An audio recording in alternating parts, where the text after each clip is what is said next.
Kayo ba'y nakakaranas na masakit lagi ang kamay, namamanhid at matigas or stiff sa umaga? Gawin itong mga exercises na ito.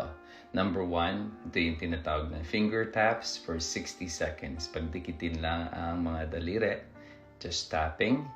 And number 2, ang susunod dahan-dahan lang ang tinatawag na hook fist.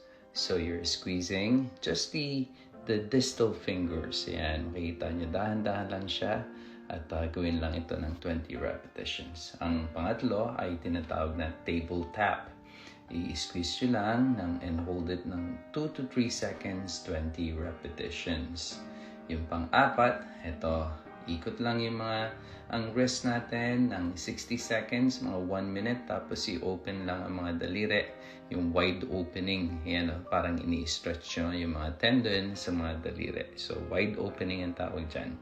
Pang-lima, thumb pinch. Ipapasok lang yung thumb and then squeeze it with 4 fingers. Again, hold it for 2 seconds, 20 repetitions. Yan, dahan-dahan lang din siya. Last one, ito yung wrist extension. Hold it for 30 seconds, 3 repetitions para ma-stretch yung muscles. Gawin ito sa umaga at sa gabi. And don't forget to follow Doc June for more videos.